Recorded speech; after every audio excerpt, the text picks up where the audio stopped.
Today is Wednesday, October 23rd, 2024, 7:27 p.m., episode 370. Cool. Maybe I'll start doing that every single show just for organization purposes, and it kind of gets the ball rolling. I don't know. All right, what's up? The original plan for today was I was going to talk about all my goals for the rest of this year and that all the way up to the end of next year. And honestly, that's it. I haven't really put much thought into the goals I want to achieve after, or I guess in 2026. My focus has been really, honestly, it's been by my birthday, for no other reason than because. Just because it's a date that's about 7 months, 8 months away. Whatever. So that's the goal. A lot of the goals that I'm setting the deadline for the goals that I'm setting is my birthday, July 3rd, 2025. And I was going to talk about that, all my goals in detail today, so I can have this be the goals episode, and this will be another notable episode that be in the description, so we can refer back to this. Not even for the sake of the future, for being a year, 2 years, 5 years, but for literally to listen to on July 3rd. And July 3rd from today is 252 days away. So 252 episodes plus today puts us at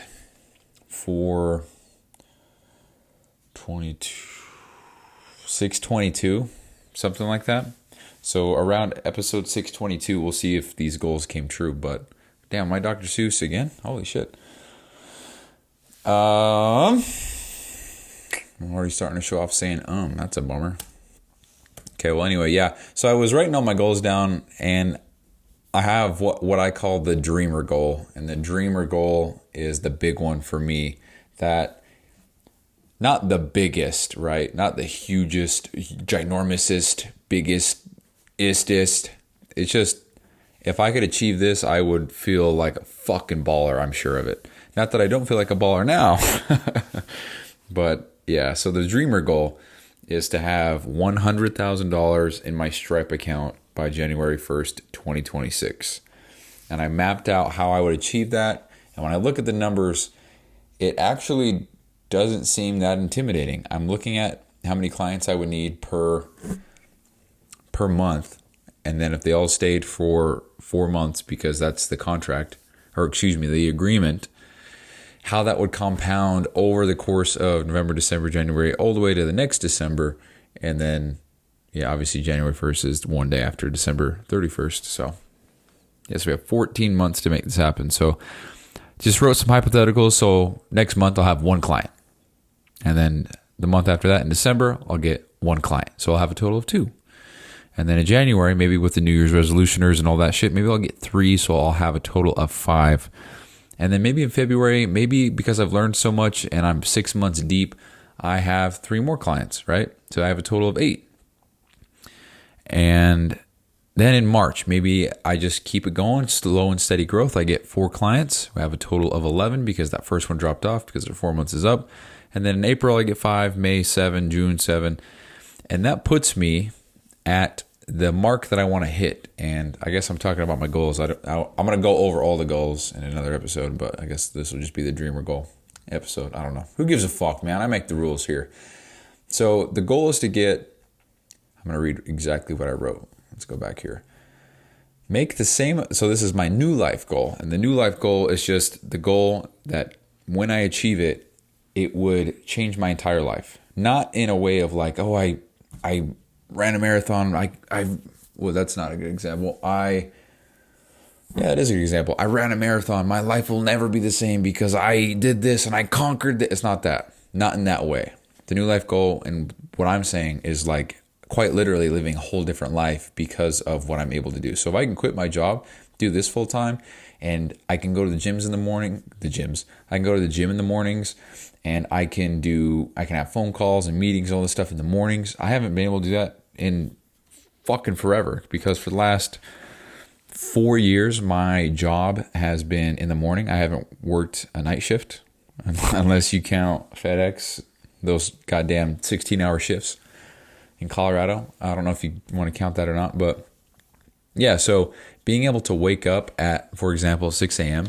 and go about my day and not have to go into work. I can wake up and go to my office and then start working on the stuff that I want to do. I can watch the sunrise and I can stop midway through and go to the gym. Well, it's not busy. I can see the crisp morning. I can feel the crisp morning air. I can go to breakfast with family. I can, whatever, that shit. It would change my entire life. My whole life would be radically different. So that's the new life goal. And that is make the same amount of money from business, gross income, per month that I do for my job now by July 3rd, 2025. So my gross income for my job as of today, actually, because I just got my cost of living raise, and it's probably the last raise I'll ever get there because I'm on my way out. So gross income is $25.02 biweekly, which is $5,004 per month gross. But the net income, which is what I live off of, obviously, is $16.52 biweekly, which is $33.04 per month net. Which right there, I have almost $1,000 per check that I don't see.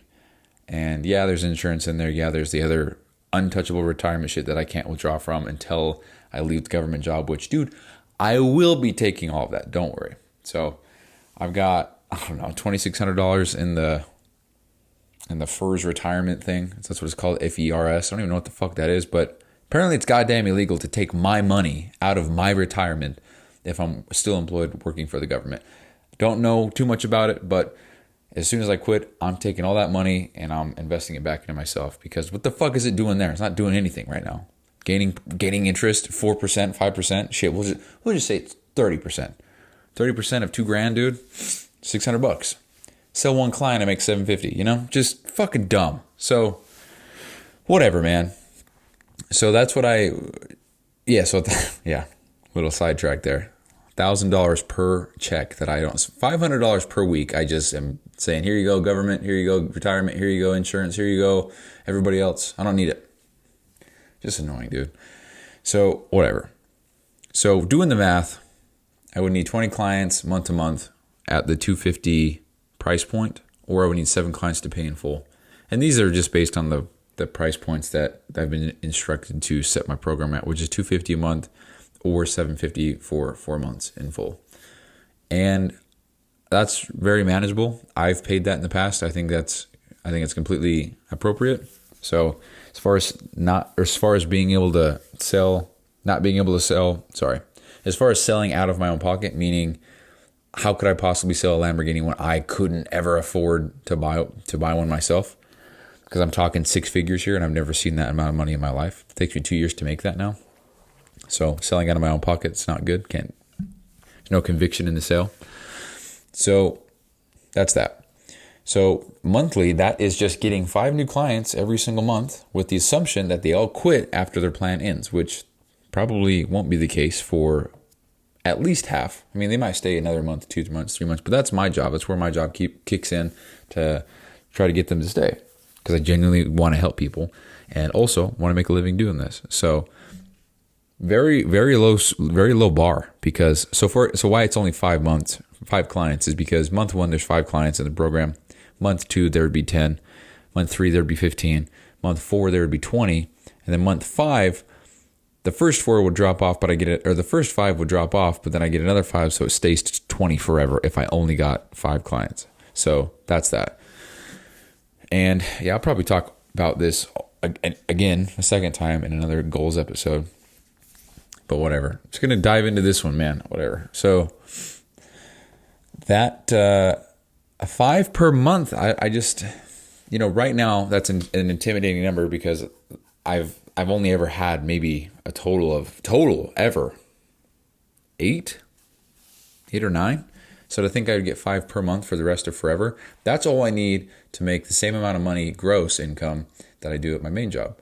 And obviously all the money, so if somebody pays me $250, I actually get all $250 of that, and then I would have to actually keep track of all the taxes and the accounting and shit, and then pay taxes and all the business tax and all that bullshit. And I think it's actually more. I might actually be making less than whatever, because business taxes are a little bit different than personal taxes. So yeah, so I might, I don't know, I'll figure it out. But if I make that same amount of money and I just put what I would normally make into into my savings account or whatever, so that I have that, so when tax season rolls around, I don't get absolutely obliterated. Is that the word? Obliterated. Obliviated? I think I was trying to say obliterated into oblivion. I don't know. But yeah, I mean, I'm talking out my ass. I don't know a lot about all this stuff. So, but the thing is, that's the goal. And it's not like I'm going to achieve that goal and then just stay steady there. So I mapped out what would have to happen for me to make the dreamer goal happen, the 100K in the next 14 months.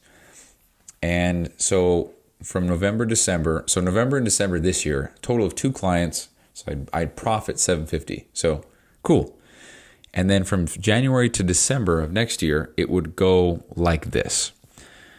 So starting with January, and then I'll say the number of clients I'd have to get that month. And then I'm going to go on to the next month. So January 3, February 3, March 4, April 5, May 7, June 7. That puts me at $5,700 per month, $5,700 per month right there. And then July 9, August 12, September 13, October 15, November 16, December 20. Now, there's a lot of best case scenario in here. There's a linear progression of growth that goes upward, which probably won't happen.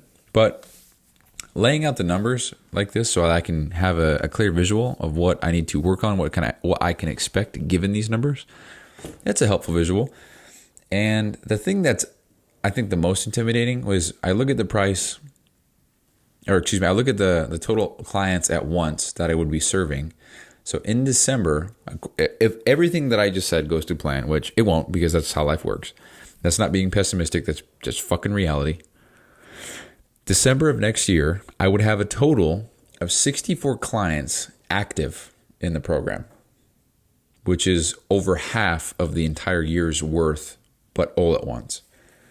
And so when I think about managing 64 people with 64 plans, 64 personalized programs, 64 different goals as far as building muscle, losing fat, whatever, 64 different whatever, that sounds pretty hefty. And, that's just the actual delivering on what I promised part of the business. That's not marketing. That's not making content. That's not doing podcasts or anything like that. Because I would like to get a podcast going, maybe just keep it audio only, but get some nutrition and fitness shit in there. Because as far as podcast goes, I like doing this shit. As you can tell, I'm episode 370. Haven't missed a day in the last 370 episodes. So if I can just that's the other thing, man. When I was filming the other show, Your New Norm, or whatever the hell I was calling it. What did I call it? Yeah, I don't even know.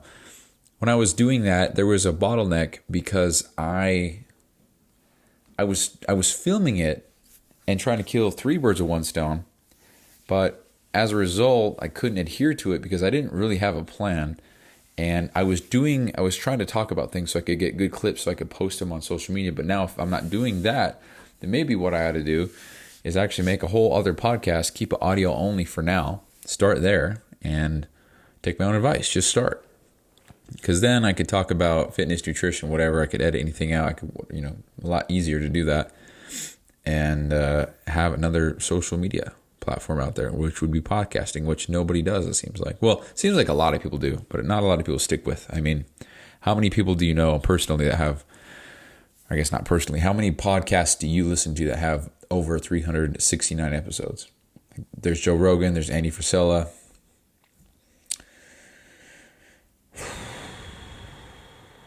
I don't know. I don't really listen to many podcasts, but Alex Hormozy. I don't know. A lot of people have 10, 20, 30, 40, 50, but what about 7,000, But anyway, that's the numbers that I would have to hit to make this happen. And it doesn't seem, to me, in my current position, it doesn't seem too far out there, which is pretty cool.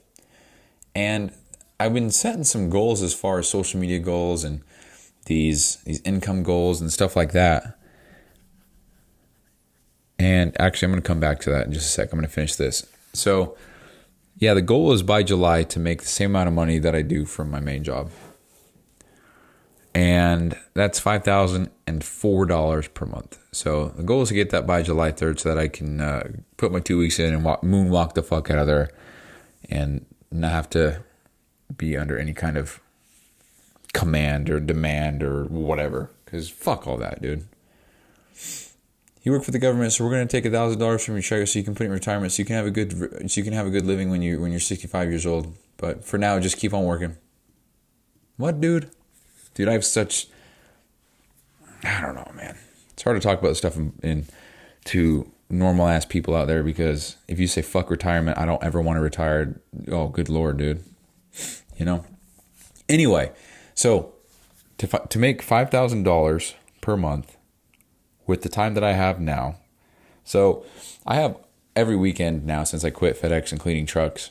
If you're new to the show, I worked 3 jobs for about a year-ish while trying to make all this happen, while doing 75 hard and phase 1, 2, 3. Did all that just because I wanted the extra income and because it was manageable for me. It was very simple. I didn't think about work as work. I think about it. Good Lord.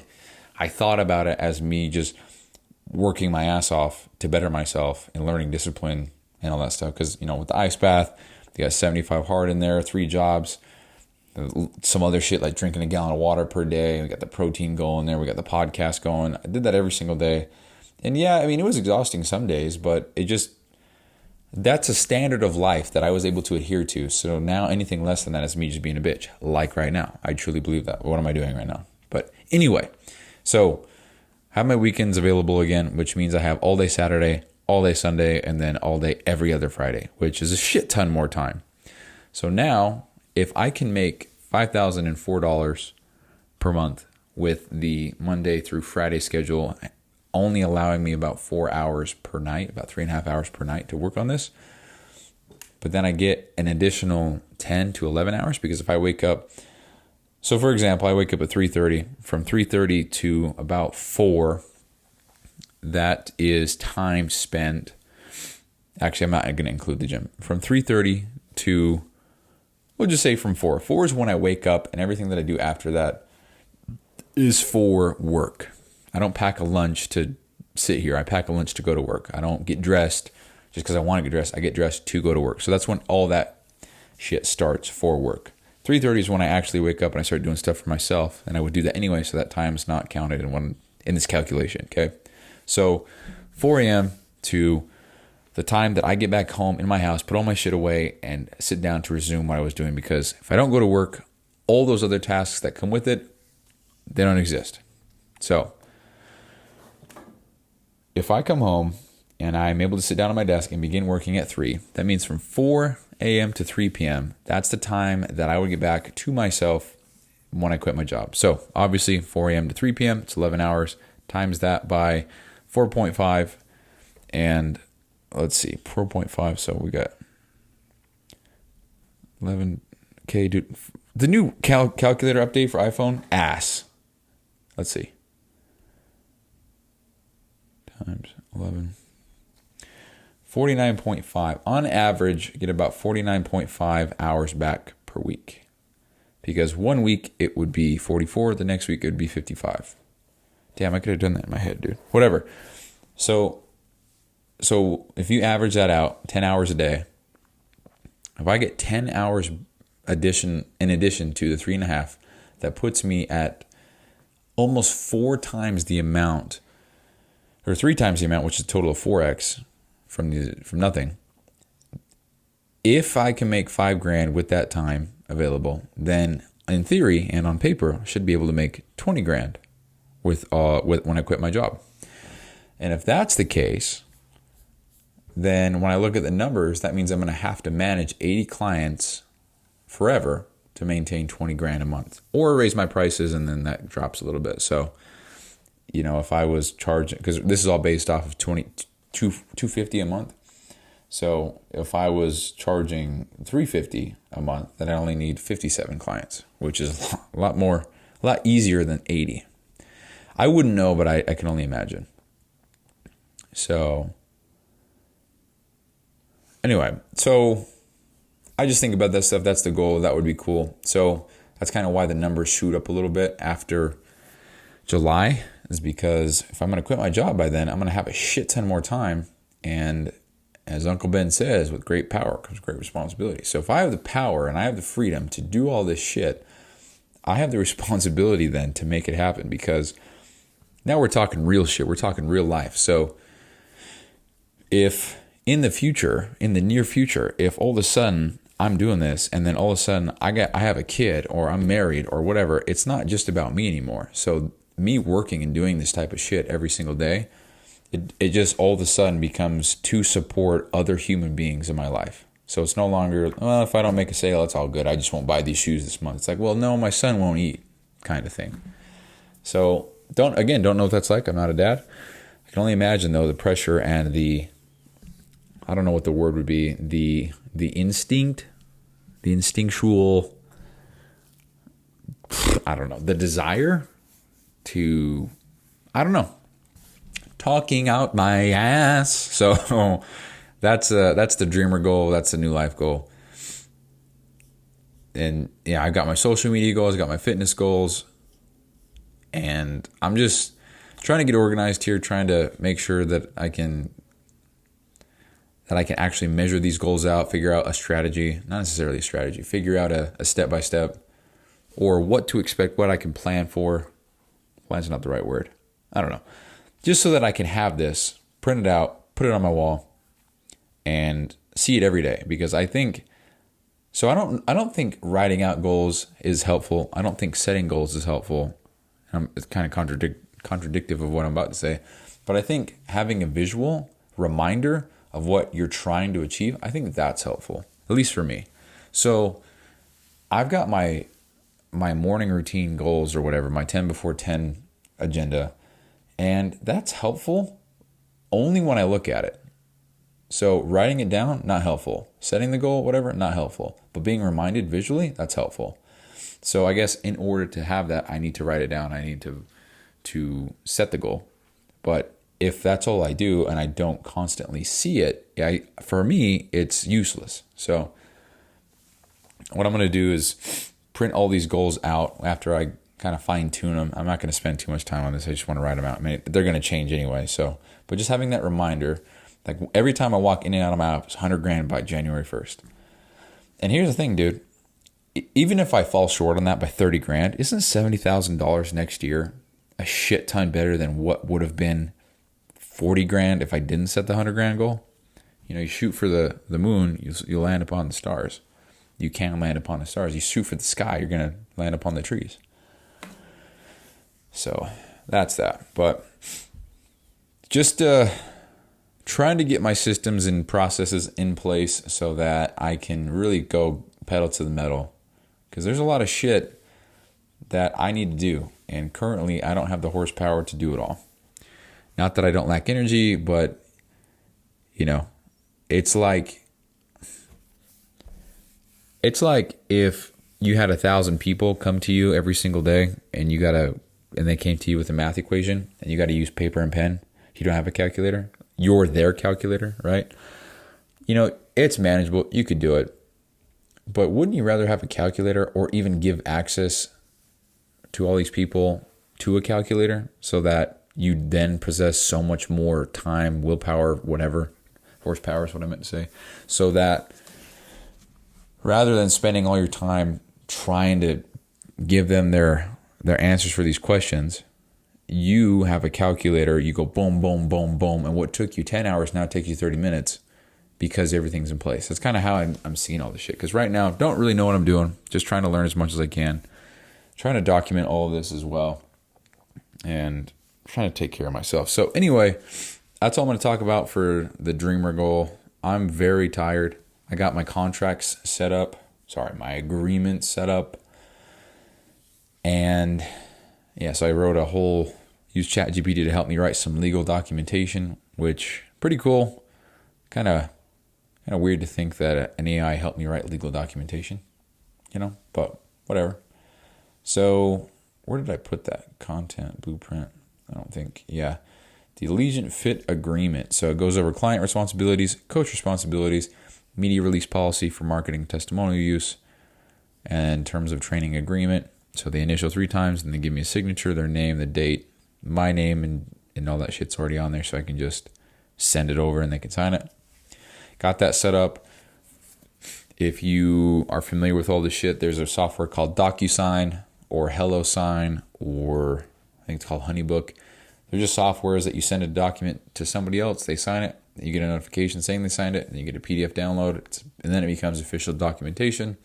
So what I did is I used Sign Easy Sign, whatever it's called. It's free for 3 documents per month, and I mean, we're talking, if I were to get a subscription, maybe it's $20 a month. I get one client, it pays for it for a whole year. But if I can have it for free for the first 3 months, because I'm only going to sign 3 clients in the first 3 months, at least that's the expectation. If I go more than that, then hell yeah. But if I go less, then shitty. But using Sign Easy, got the agreement on there with all the fields for the person to sign. I even tested it on myself, and it works, and it's great. So got that done. Got the payment system set up with Stripe, and I think I talked about that already, but that's all finalized. Got the links, got everything ready to go. So if somebody wanted to sign up today, I could send them the link right now, and it would be perfect for what they need. So got that set up, got the agreement written, set up. If it's asked, I can always rewrite it. That's the beauty of it. So next, tomorrow, what I'm going to be working on is the welcome email and the onboarding packet, it looks like. So there's a video in the modules here. Let's click on it. Module 19, welcome email and onboarding. So looks like they have a whole pre-written email and a document to get somebody started, which is cool. It's very helpful. There's a lot of shit that I'm not going to put in here, but yeah, I mean, it's right here. Why wouldn't I use it? So I'm going to do that, make a welcome email. That's going to be interesting because I actually have a shit ton written about this already, but I failed to put it all into one concise document, call it the onboarding document. Because there's a lot. I'm going to go to the document right now. So we go to transcript, SOPs. Where is it? Docs for Vault. Yeah, so this document, and I actually, here's the cool thing. There's zero copy pasting, no transcriptions, nothing. This is actually all me writing. And there's 100 pages. I've written 100 pages worth of shit. Oh, wait, hold on. That's not. No way. Hold on. I'm actually going to make sure that this is correct. There's no fucking way I've written 100 pages. We're about to find out right now. Okay, so there's about 2 pages here that are not really kind of dog shit. Let's see. There's a 3rd page. It's kind of dog shit. There's nothing written there. 4, 5.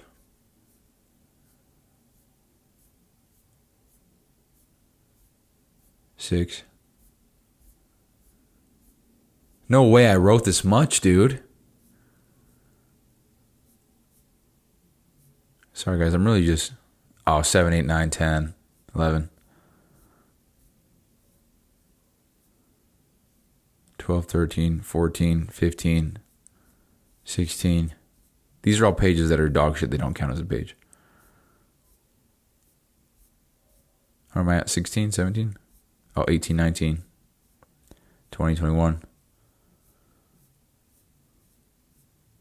22, 23, 24, 25, 26.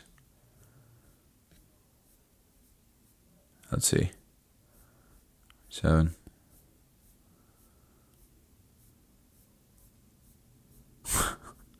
Holy shit. I didn't even realize. I wrote 75 pages worth of shit. I actually wrote that. There's not copy. That's like, hold on. What?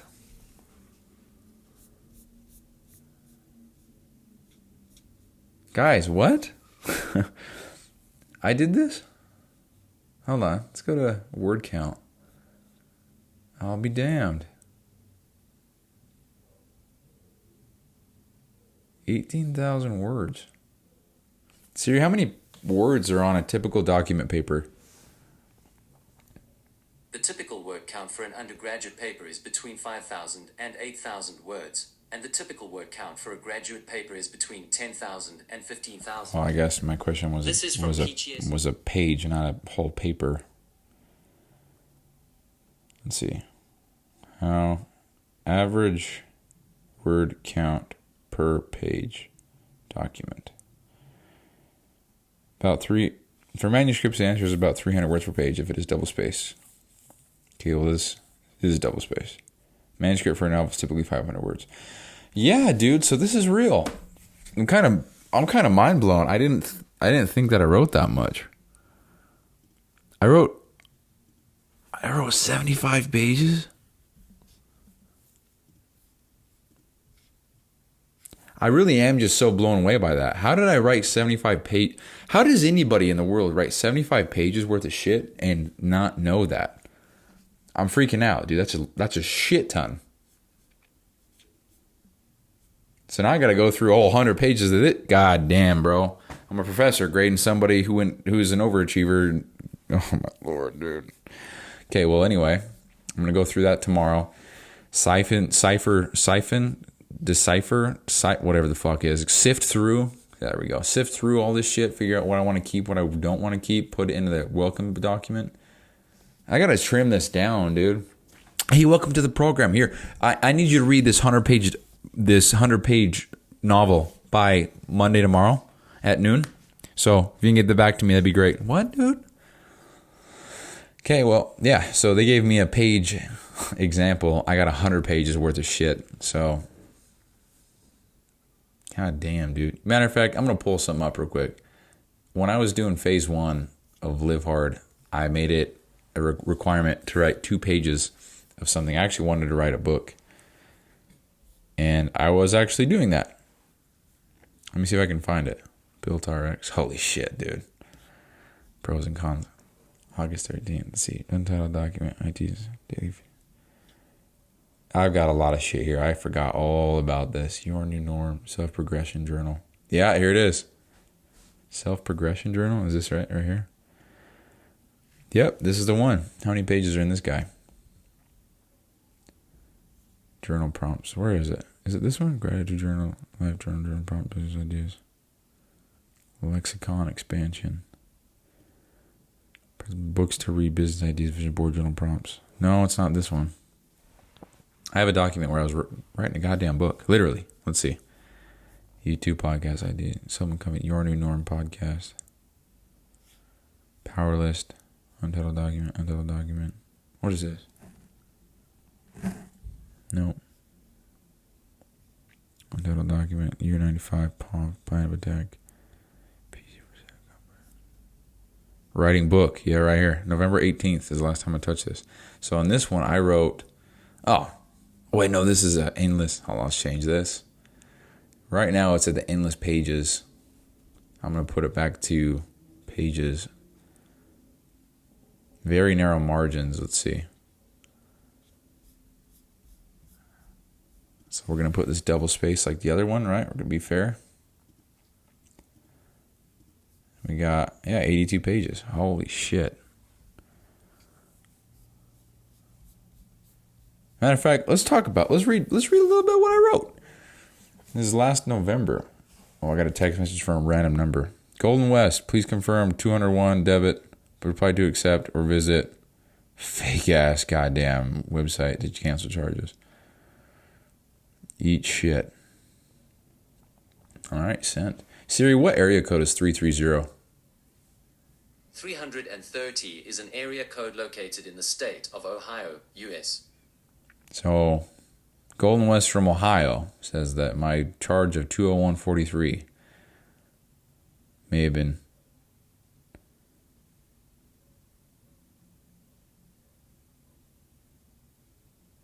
Is that... Okay, hold on, guys. Is that... This actually looks like a real text, but I don't bank with Golden West. It says reply to accept. That's it. Or visit this to cancel charges. Oh, it probably wants me to click. Yeah, I see. Good. Dude, see, they're getting clever. So anyway, chapter whatever, fluorescent swim trunks. When you hop on to an online clothing store, what's the first thing you typically do? You click the gender tab that resonates with you, right? Then what? Then you click the category of clothing you want. Hoodies, jeans, shoes, accessories, whatever. Then you click the size you're looking for. Am I 3? Am I 3 for 3 here? I just spit so hard onto the mic. Holy shit. Why do you do this? Why not just click view all, scroll for 45 seconds, and finally arrive at the men's graphic oversized t-shirt in a size large in the color gray, and only see maybe 1 or 2 options as opposed to the 20 or 30 that are on the site? Why do we apply the filter first? Well, duh. And so we can get to exactly what we want as soon as possible. We are looking for a men's t-shirt. We want it to have some sort of graphic. We want it to be an oversized fit. We want it to be the color gray. And we want to see all the options available that fit that criteria, right? And what happens when, during the search, there's some bright-ass fluorescent orange swim trunks that show up by error alongside your desired t-shirt results? We simply ignore it, and we don't pay any mind other than to acknowledge the fact that those swim trunks are precisely what we are not looking for, right? Then what happens? We come to the conclusion on what t-shirts we want to add to our cart and buy. Then we buy the product. Done. Happy, win. Why do we let the fluorescent swim trunks of life show up and distract us from what or who we are trying to communicate or engage with? Why is it that when we try to start a fitness program, we let the fatties tell us it ain't worth it or that it's too hard? Or why do we let the broke fucks living paycheck to paycheck derail us from our momentum and vision in starting our own business?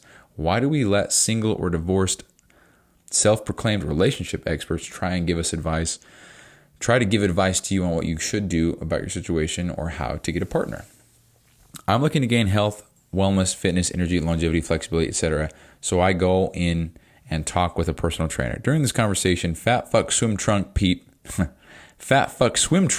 peeps their head in and says how much work it is, how it's not worth it, how you'll never see results, and how you'll have to give up partying and drinking and nights out with the buddies. First of all, I wasn't even talking to you. You're not even in this conversation. Second of all, I'm not seeking your lazy, sloppy, undisciplined advice. Otherwise, I would have asked. And third and most important, you have zero qualities of a happy, healthy, fit, energetic, flexible, and positive human being. Why would I ever listen to you about my goals to pursue a fit lifestyle? Your body is your resume, and it's not looking like you're getting hired, maybe ever. Why on earth would I get so worked up about seeing fluorescent swim trunks on my t-shirt search when I, number one, wasn't even searching for that, and two, don't even want the swim trunks to begin with? Yet in the real world, we tend to focus so much on the swim trunks when they pop up that we let it take us completely off track. I mean, really think about this. Imagine actually seeing a result pop up on a search that clearly doesn't belong. Imagine there's 16 results on screen, and one of those 16 is the item out of place. Imagine getting so worked up, so pissed off, so angry, all up in your feelings about it, that you click on that one misfiltered item and stare at it for hours, devoting all your time and energy into trying to somehow make it into the t-shirt. What are you even doing? You're looking for a men's graphic oversized gray t-shirt, not fluorescent orange swim trunks. I'm going to read this last paragraph. There's so much, dude. The fluorescent swim trunks of business may be that you're marketing your product to men in their 30s with a desire to do X and have the obstacle of Y. You've got the logo, the messaging, the colors, the product, the design, everything targeted toward your demographic. Everything is built, developed, and marketed in such a way that it is beyond obvious who you are talking to. You're getting great feedback from your product and are seeing positive results. Everything is good. But then the bright-ass orange trunks reveal themselves as an 18-year-old punk kid weighing in on the messaging, shooting down your product idea. He doesn't even know his ass from his elbow, and you're arguing with him in the comment section of the social media app. For what? Your product isn't even for him. It seems we tend to value the thoughts, opinions, and advice from everyone when putting something out there. But the truth is, if they're not even the intended audience with the pre-qualifications required to even be in the ballpark, how much value can you put on what they have to say about whatever it is you're trying to sell or your service? I'm going to read one more because this is a good... Dude, I'm a fucking genius, huh? To illustrate the point very obviously, consider this hypothetical scenario. You're marketing a testosterone booster supplement to men. Along your journey of trying to sell this, would you ever stop and argue with a seemingly lovely, nurturing, and feminine woman who is telling you she doesn't need a damn testosterone booster? Well, of course not. Why would you? You're not even marketing to women. And in the slight chance your marketing is way the fuck off, and it does come across that way, your product isn't even for women. Your product has a ripped dude on it with 8-pack abs and veins on every muscle. To really drive this home, if all else has failed, your messaging is men's test booster for rock hard chest and chiseled abs. Get women now. If anyone but a man looking to get jacked walks into this area, you know, I know, she knows, he knows, and we all know, Donald Trump, that they are not the intended recipient of this messaging. So the question is, why do we pay so much attention to the swim trunks? Why do we let these clearly obvious distractions and misfiltered results thwart our progress in attaining the ideal end result? So, I mean, I just kind of let loose and wrote a whole bunch of shit, try to make it make sense, and I have 82 pages worth of shit now, so pretty cool stuff, man. Just started writing. So maybe one day that'll come to life. Maybe that'll actually be a book. I want to write a book for the sake of writing a book. It's funny because I wanted to do this. Then I met Lexi. She's got 2 books. She's written 2 of them. And yeah, she's selling that shit on Amazon. Fucking go Lexi. Proud as hell of her. So anyway, a little shout out to Lexi. So yeah. I didn't mean for this to go on so long yet again. I gotta trim the shows down, man. Back-to-back hour-long shows. What am I doing? All right. Well, that's the show, guys. That's a little bit of the dreamer and the change life goal. There's a little bit about the book I was writing last year, almost a year ago. And there's a little bit about what I'm working on. So there you go. That's the show. It's 8:09 p.m. I'm going to sleep. Peace out.